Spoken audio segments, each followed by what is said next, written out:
All right, we are live. Here we are. Welcome, everybody. Comment comment your name and where you're watching us from tonight. That'd be cool. Always good to know where people are. Awesomeness. Everybody's doing okay, I hope.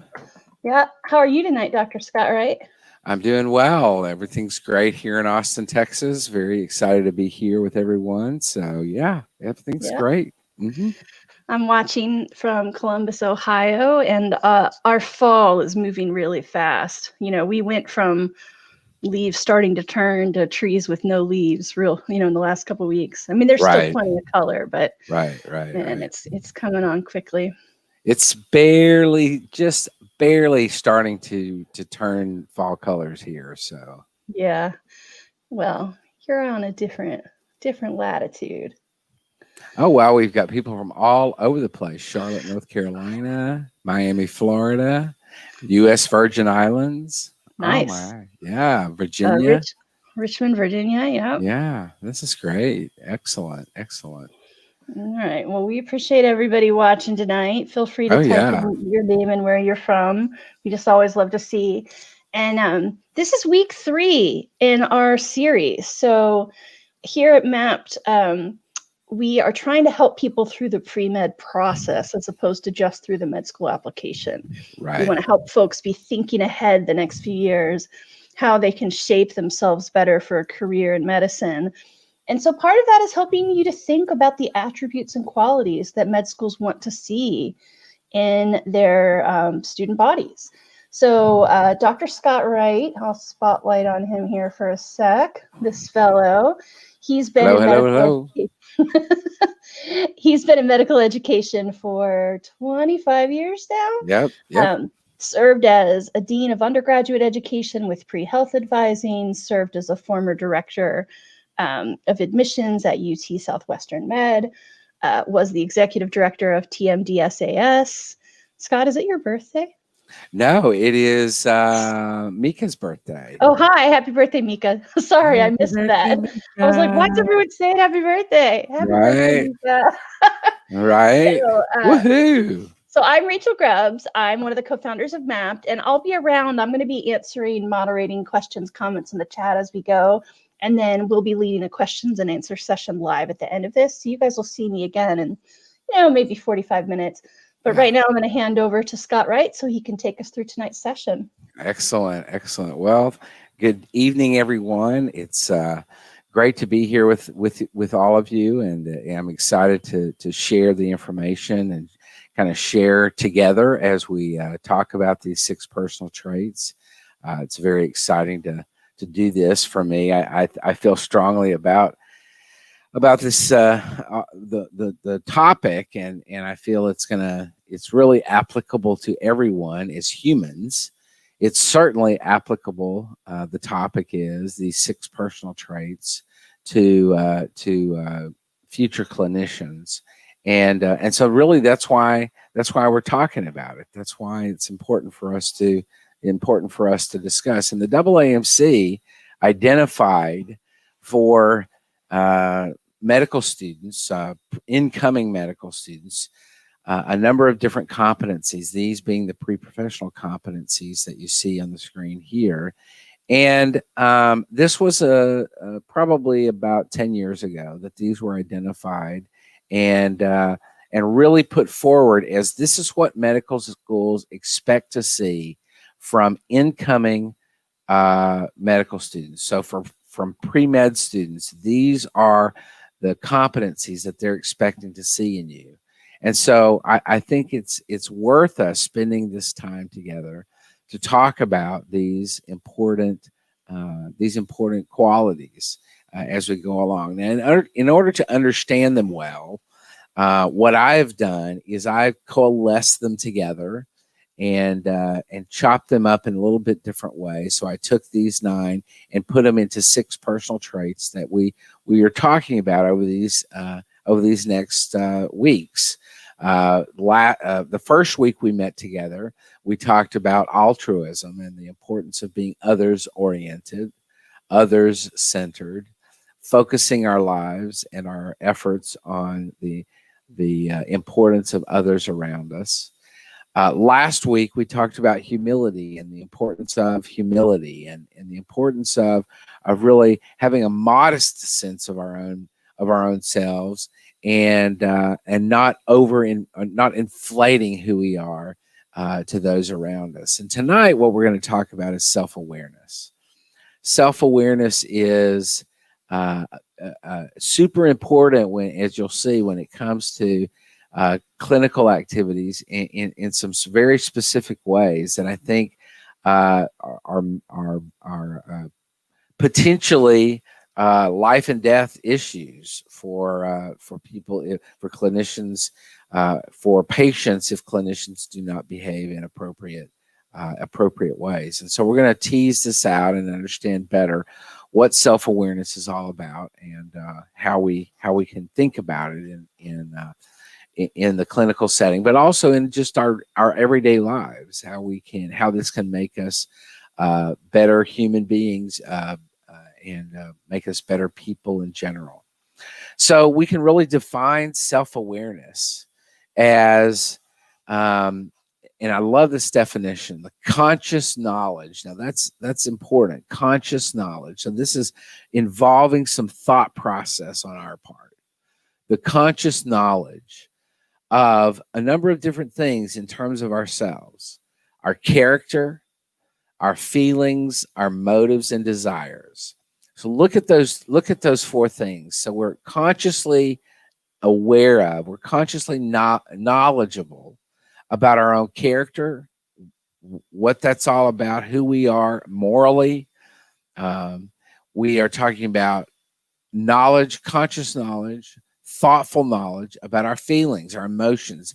Much of what we say tonight is going to get very close to some of the concepts in emotional intelligence. And some of you may know, or I've read some books or seen some videos perhaps about emotional intelligence and the importance of not just being intellectually intelligent, but being emotionally intelligent and how that affects us. So some of what we're going to do tonight in talking about self-awareness is going to really get to some of those concepts of emotional intelligence. So character, our own character, our feelings, and our motives, very important. Our motives, why we're doing what we're doing, what are we wanting to get out of it? What is our personal agenda related to a behavior that we or an activity that we're doing, and our desires. So we're going to talk a little bit more about those as we go along. Self-awareness really helps us to build on our strengths and identify and work to improve our weaknesses. And this is going to come back several times as we talk tonight. Strengths and weaknesses. It helps us to understand and build on our strengths and address our weaknesses. Very important, our limitations. It really helps us align. I love this conceptually. This third point is aligning our ideals with our actions, aligning what we hope to be as a person, what we want to be as a person, what we hope to be as a clinician, what we want to be as a clinician with our actions. And anytime you can align your ideal with your actions as a human being, it's going to make us happier people. It's going to make us happier in our workplaces, whether you're a clinician or whatever you're doing. It's going to help us also identify ways to be even happier and to make other people around us happier. Self-awareness also will help us in terms of dealing with patients by us cluing into what is it, how is it that patients are perceiving our behavior. Now, I told this story, I think, on the first night, and I want to retell this story as an illustration of this fourth point here. I took my daughter one year when she was, I think she was maybe in the early part of high school. She's a soccer player, and she had hurt herself at soccer in a game.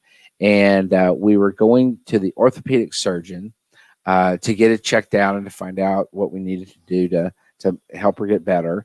And we walked into the examination room, waited for some amount of time.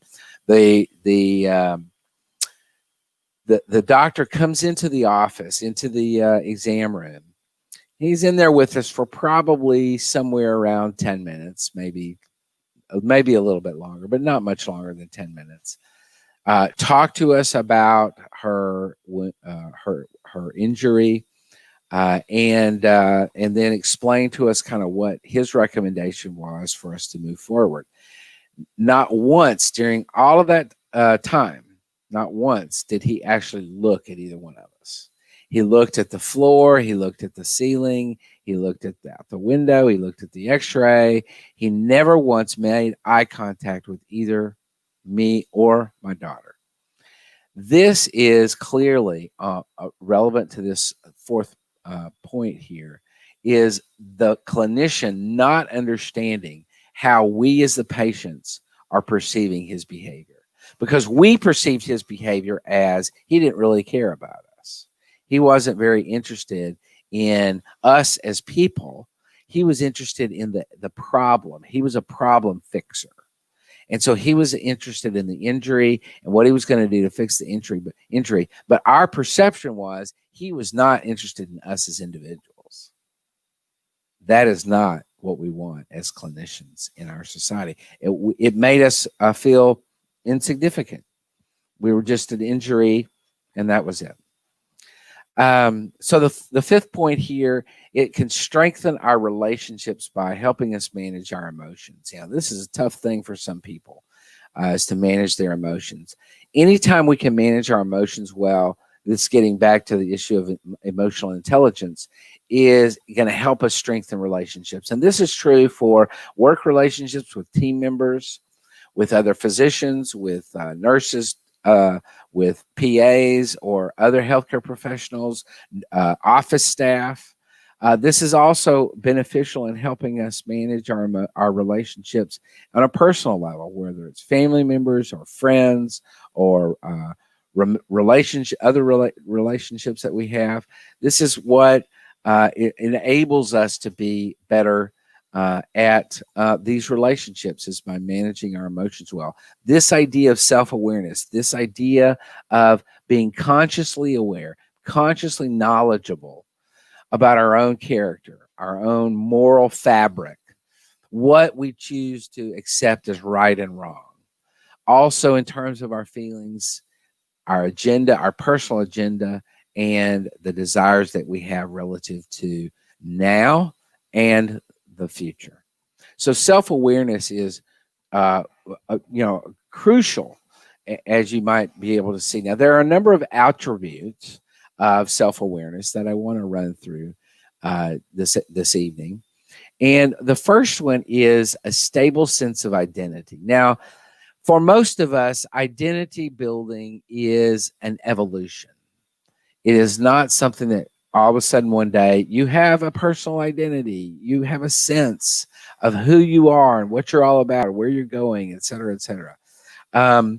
This is it's an evolution.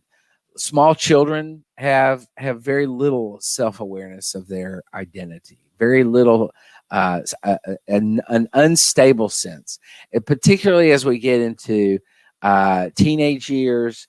This is something that rocks our world. We begin to build on who we are, and I would not call it. Many of us remember our teenage years, and I certainly would not call it a stable sense of identity. I think often our sense of identity is incredibly unstable during teenage years. But as we move out of that, we move into adulthood, and we begin to develop a more stable sense of who am I? What do I want out of life? How do I get what I want? What do I want my life to look like? What do I want my identity to be like? And this continues to build and evolve as we live in this world, and as we build on various experiences that happen to us or that we're involved in, that change us in ways that will make us different and better and more stable human beings. But this sense of identity is an attribute of awareness. Some of us are better at this than others in terms of knowing who we are and what we're all about. But as you can see, in terms of the things that we talked about, character and feelings and our personal agenda, our motives and our feelings. Secondly, we are emotionally secure and resilient. As an attribute of self-awareness, emotionally secure and resilient.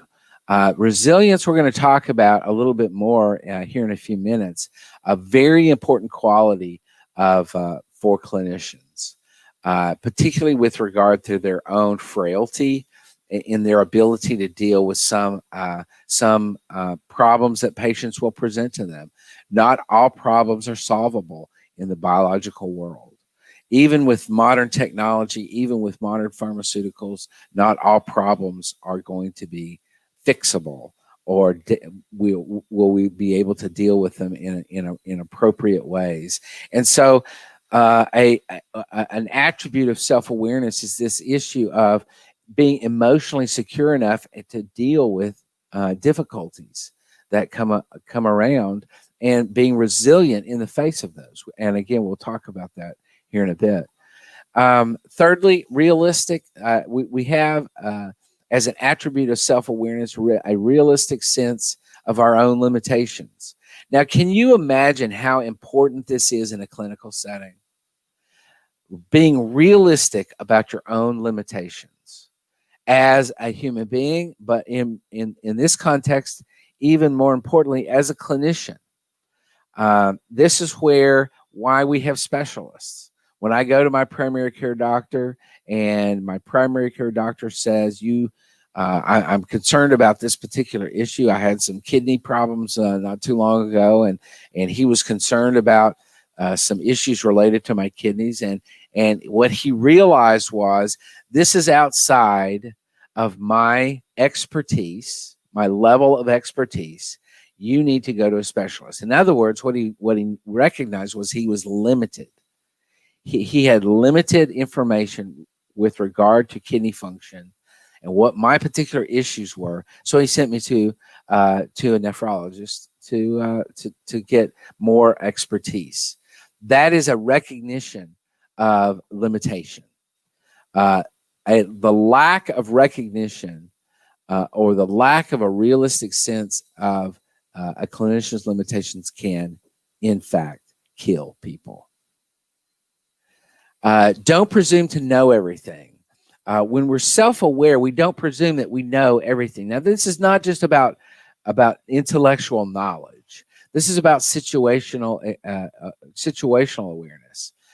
When friends are talking about something and I get all mad about whatever's happening and what I presume to think that I know, and in fact, I don't really know what's going on. I don't know the context of the conversation, etc. So emotionally, I get all bent out of shape when I really don't know everything. Now, all of us, I think, know people in our worlds, in our sphere of influence, who presume to know everything, who do presume to know everything. And you know how frustrating that is for us as individuals to have to deal with somebody like that. Oh, he's a know-it-all. Oh, she always thinks she knows everything. They always have an answer. It doesn't matter what you're talking about, what topic there is. They know something about that topic. They've done research on it.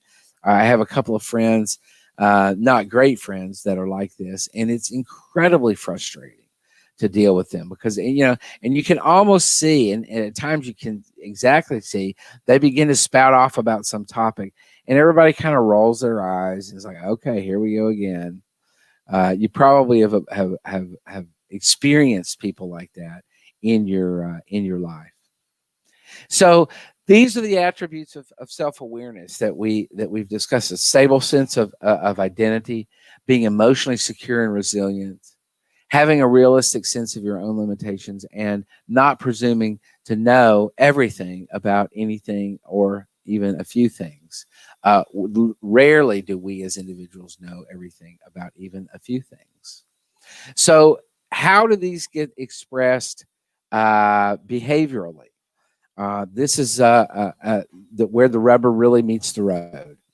So, and here's a few that I want to share with you tonight and get you to think about a little bit. So, uh, related behaviors to these attributes of self-awareness. Are you able to discuss in appropriate detail your personal qualities and your short and your long-term goals?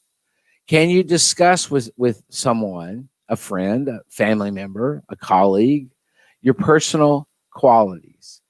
I have the personal quality of this or that. And you have a conversation about that. And how does that personal quality, for example, compassion, or maybe a personal quality might be something that is not necessarily a positive personal quality. Maybe I'm a Budinsky. You know what a Budinsky is? It's somebody that always butts into the conversation or butts into your life, or whatever. Maybe I'm a Budinsky, and I need to learn how to not do that, and charge myself into other people's private space when I haven't requested the ability to do that or been invited to do that. And I relate those things in my personal qualities with in mind short and long term goals. How is this personal quality going to affect my ability to reach or my inability to reach certain short term goals or long term goals? Short term goals, in fact, are important, such as for you guys, such as I want to get into medical school. How do these personal qualities of myself? Maybe it's the personal qualities of discipline, the personal quality of, maybe in your case, the lack of discipline that affects how you are doing in the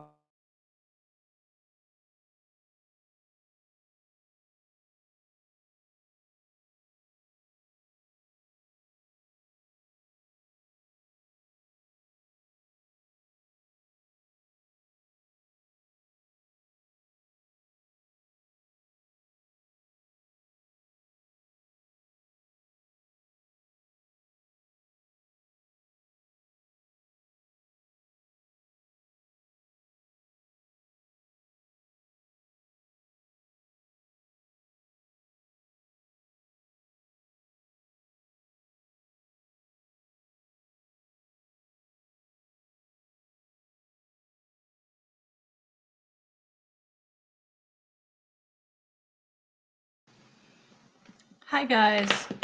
I think we're having some technical difficulties. If you can bear with us just for a minute.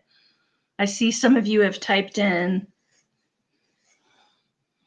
Scott, you might have accidentally muted yourself just by a glitch that you made. If you want to check. Yeah, you're muted. There we go. Okay, guys. That is odd. Let's go back to the previous slide, if we Yeah, could. we were definitely on this slide. We only lost you in the last 20 seconds or so. Okay, great. So let me go back. So we're back. Sorry about that, gang. So the first one here is really the ability to detail our personal qualities, and I can't remember exactly at what point I got lost on that. But what I want to say here is that we all have personal qualities.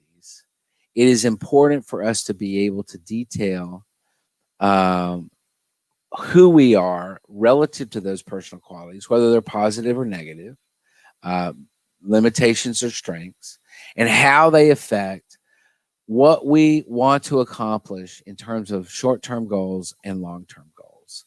Many of you recognize that your short term goal is to make an A in a class, that a longer term goal is to get into medical school. Relating how those affect your ability, how these personal qualities, being aware of them, consciously knowledgeable about your personal qualities in a way that recognizing how those qualities, whether positive or negative, affect your long-term or short-term goals. Secondly, it shows us the ability to overcome adversity. Adversity is all around us as human beings. Adversity is part of the human experience. It is certainly part of the clinical experience. Many of you have research experience where you know that adversity comes with comes with research activities. Sometimes things don't turn out the way you want them to. So being self-aware helps us overcome adversity. And thirdly, we have a realistic approach to our own failures or our own limitations. And I've talked about this several times already, how important it is as individuals, as people in this world, and as certainly as clinicians, to understand how we do not know everything and we are limited in our capacity, and that there are others who are more attuned to those particular areas, whether it's clinical or whether it's in our personal existence. So I want to correlate these now, as I've done before, with the AAMC core competencies, and these are there's three of the pre-professional core competencies that I think self-awareness really correlates to well. The first is resilience and adaptability. And the AAMC defines resilience and adaptability as these: demonstrating tolerance or tolerance in stressful or changing environments or situations and being able to adapt effectively to them. Tolerance of stressful situations or environments. And we all, encounter this constantly in our lives, the idea that life is stressful, that our environment change. I mean, good grief, we're living in the middle of it right now with the pandemic. Life is not always, great. Life, has ways of throwing us curveballs, and we have to be able to be resilient in the face of those. And I really can't say enough about how you guys are really showing that adaptability and resilience in what you're doing right now in terms of trying to find clinical activities and in trying shadowing activities and trying to face online classes when maybe you never have done that before, and we're just in this sense right now. So everyone can really relate to this idea of resilience and adaptability in terms of stressful or changing environments or situations. And we're adapting, and I really cheer for you guys for the way that you're adapting to these, and that's great. And we're all being forced to do that. Resilience and adaptability also is persistence, even under difficult circumstances. Some of you guys out there have really had it tough, and you are persistent. We have some of you out there are reapplicants or applied and haven't gotten in, and are doing something to get to make it happen again, and they're going to reapply. And there are applicants every year who weren't successful one year and they reapply and they were successful. This is called persistence. This is called being resilient. And we can recover from setbacks. We recognize, what did I do that made it not possible for me to be successful? And how do I recover from that and move forward? And this is adaptability. This is being able to adapt myself to the situation that makes me able. And this is able to be successful. And this is about self-awareness. This is about us looking at ourselves and saying, where are the flaws here? Where are the flaws that enabled this setback to happen? Maybe it's my ability to discipline myself to be strong in the classroom.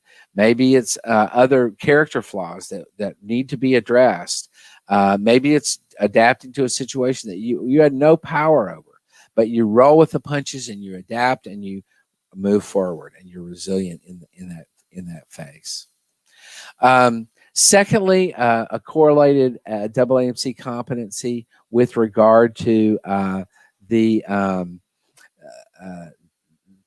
self-awareness is cultural competence. And we talked about cultural competence several weeks ago when we were talking about altruism.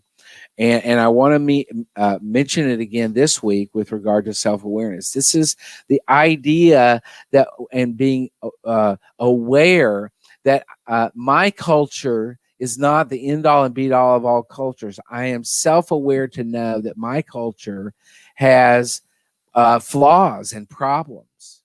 And so we demonstrate the knowledge of these factors related to sociocultural issues and how they affect the way we interact with patients and how we behave as individuals.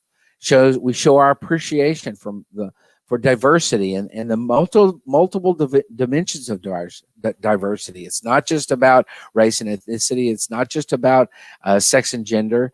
It is about a variety of factors related to who we are as individuals and how diverse that is around us.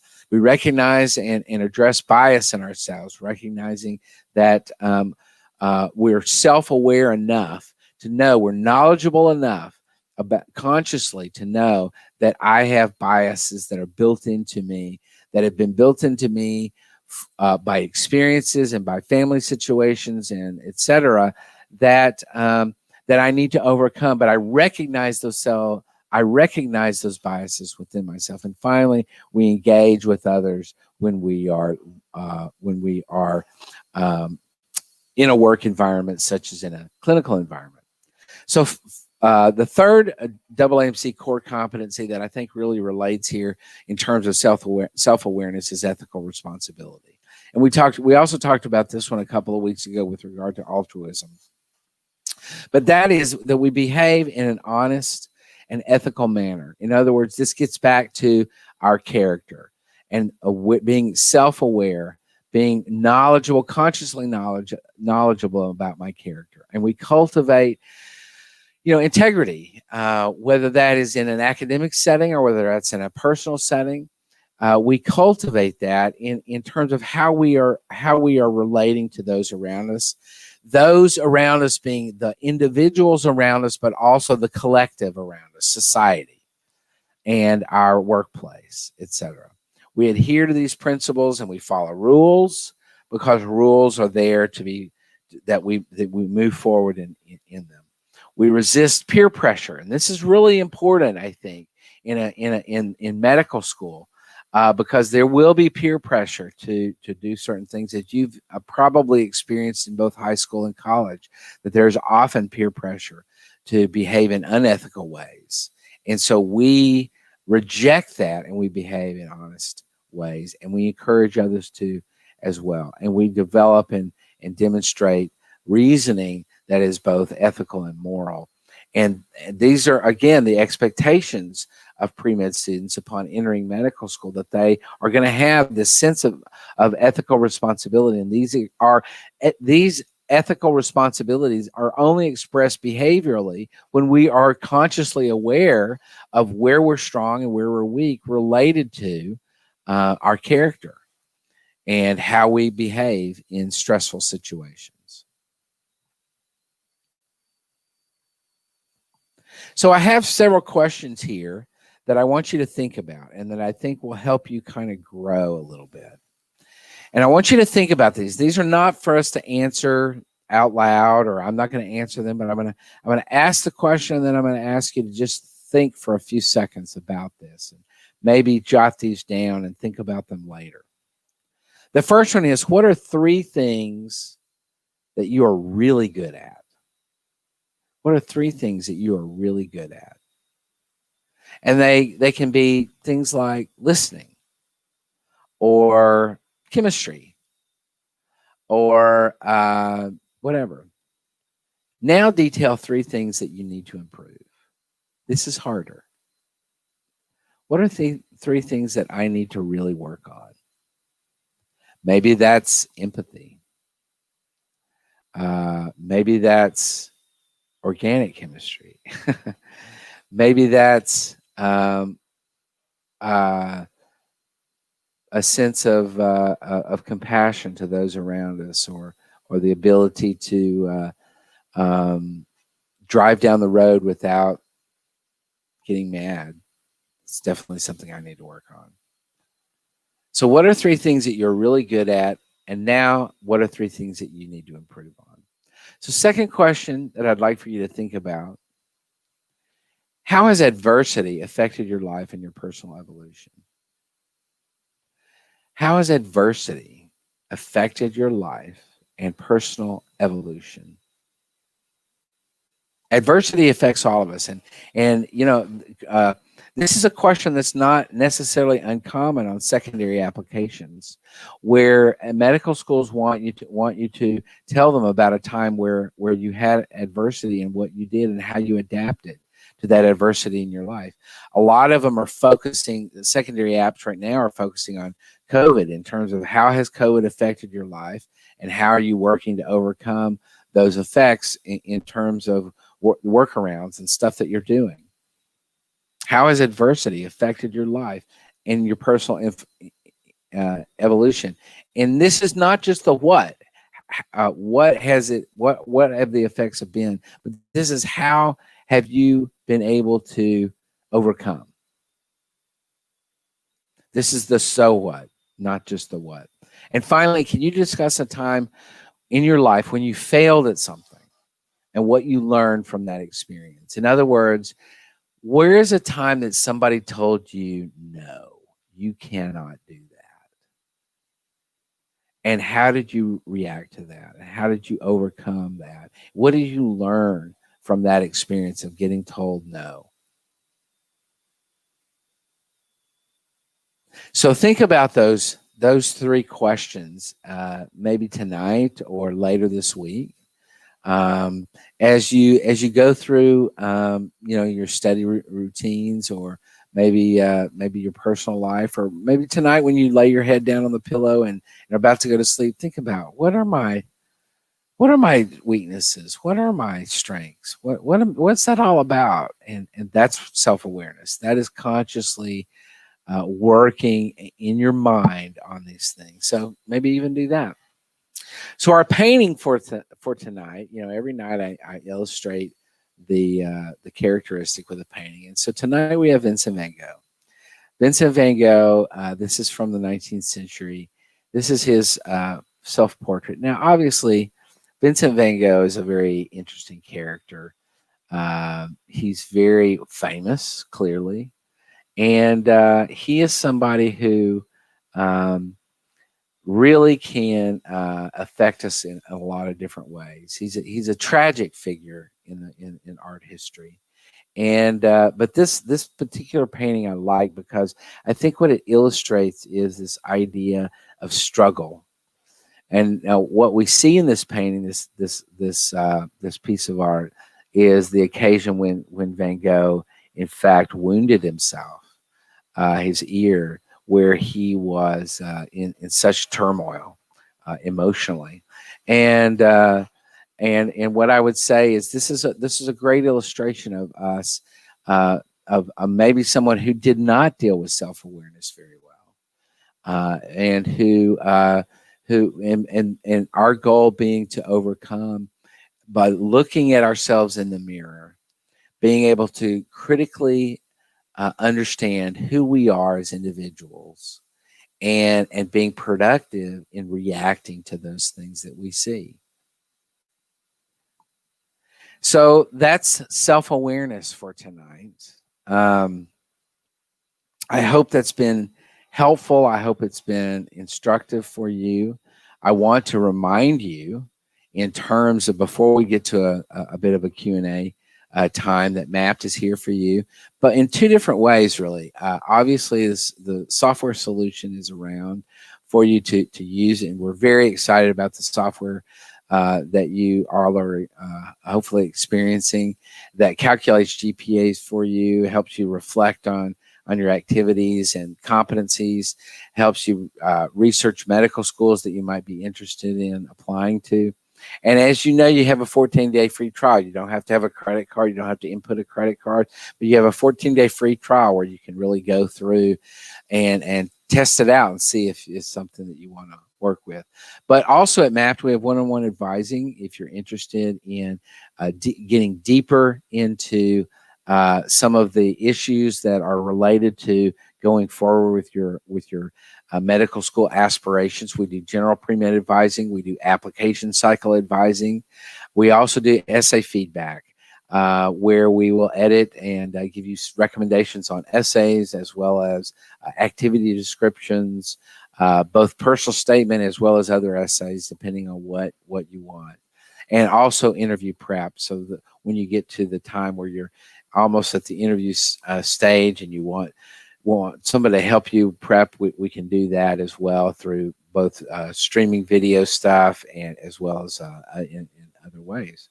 So keep that in mind, as you keep those two things in mind as services that MAPT offers to you. So Rachel, I think we're ready for some questions and answers. We definitely are, and we had some really excellent questions coming in throughout the presentation tonight. So we've got a few queued up. I do want to quickly, because Scott is humble, just mention that if you're interested in one-on-one advising with MAPT, right now, what that means is that you're likely to actually work directly with Dr. Scott right here. You know, it's financially not for everyone. We're always going to offer lots of low cost and free things, but if you're thinking about making that investment anyway, it's a good time to work with this pretty amazingly talented guy. But we do want to move on to questions. We always like to make sure that the sales portion of the evening is small. Sure, yes. So the first question we got was when you were first sort of talking about the ability to talk about yourself. And the question we got, let me see if I could throw it up on the screen here, is during interviews and applications, how are medical schools able to decipher if applicants' values and characteristics are genuine? And I know you've seen a lot of applicants over the years, so I'd be interested to know what you think about that, Scott. Yeah, I mean, that's something that's difficult to do that. It comes out in various ways. Clearly, if there are inconsistencies in an application, this would come out. If it comes out in a letter of recommendation, if the recommender says something slightly different or leaves a detail out intentionally, potentially that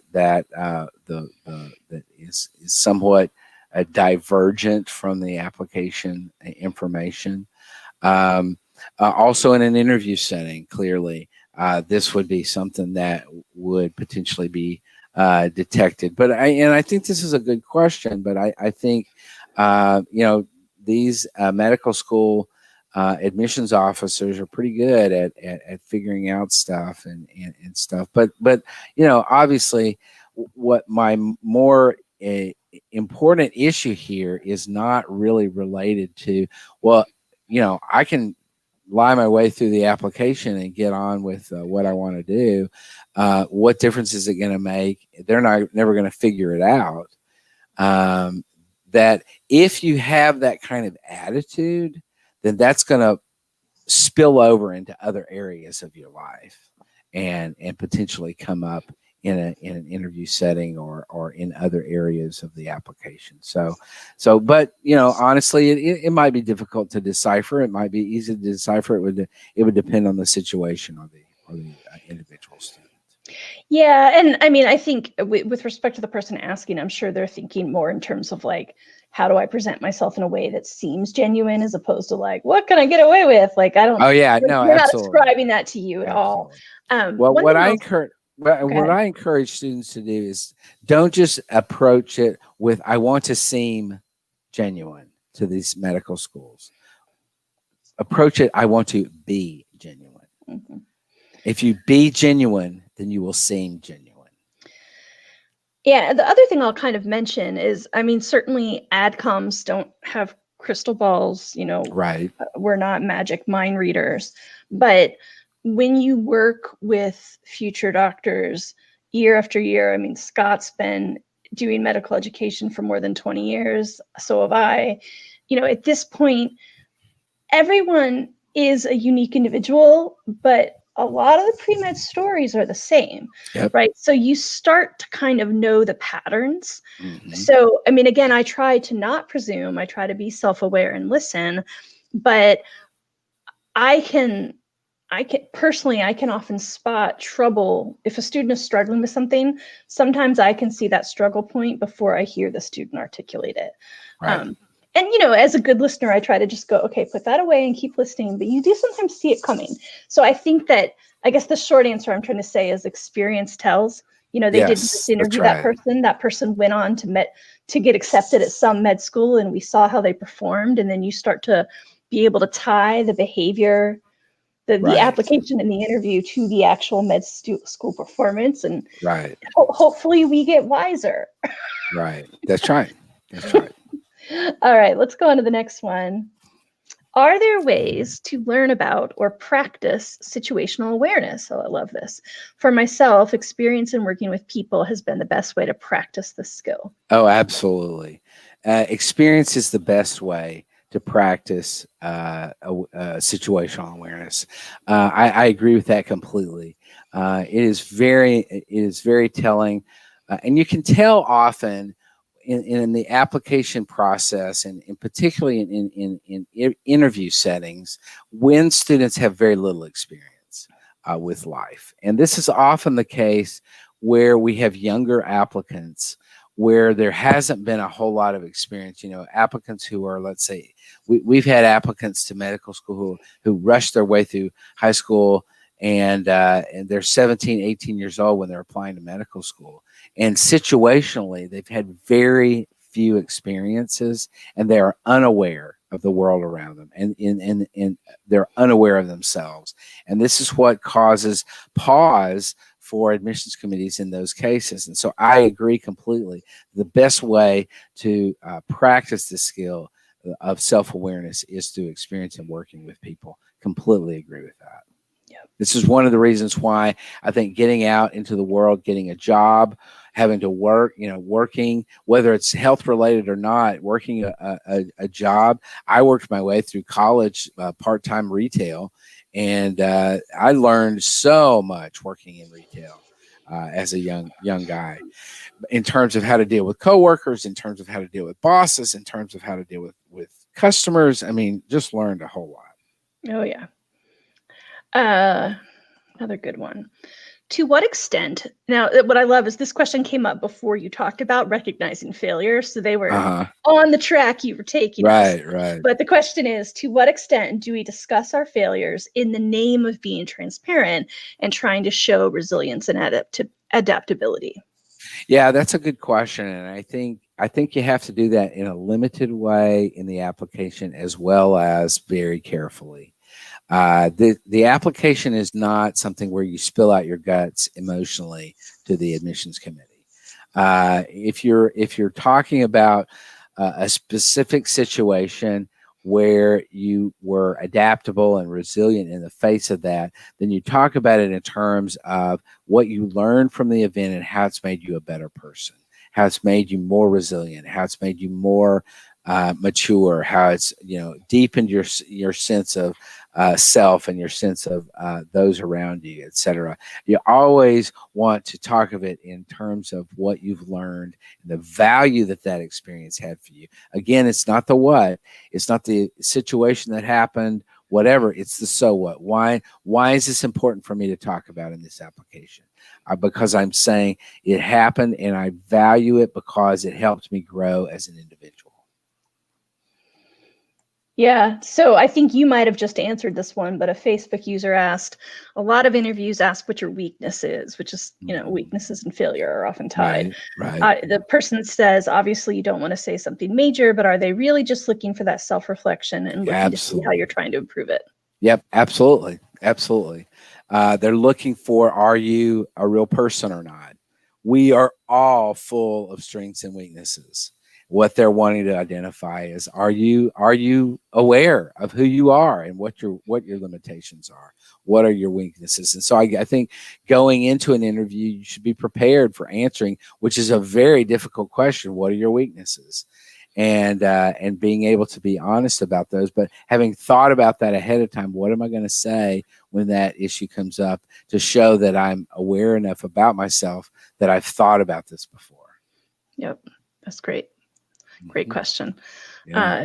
Kind of tied to that. So this person says, what's the next step after being aware about what you need to improve on? What are the best ways to evolve and grow your character? Yeah, I mean, there's a variety of different things that that you can do in terms of once you're aware, okay, here's a character flaw that I have, and how do I want to evolve that. I think you seek out friends and family members to help you identify and understand why you have that flaw, or why that's a weakness for you. Some of us will seek out therapy. I love my therapist.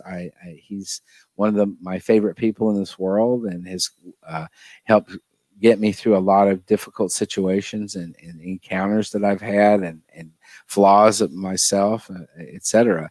So some of us will seek therapy.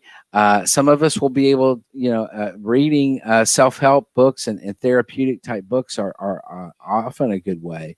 Finding an author that really speaks to you. Some of us will reach out in spiritual ways through our spirituality, or our religion, that will help us identify these strengths and weaknesses, and help us move forward in a way that's going to be productive. So there's a variety of things that you can do to help in this regard, and you have to decide kind of what fits for you as an individual, what's going to work for you. Right.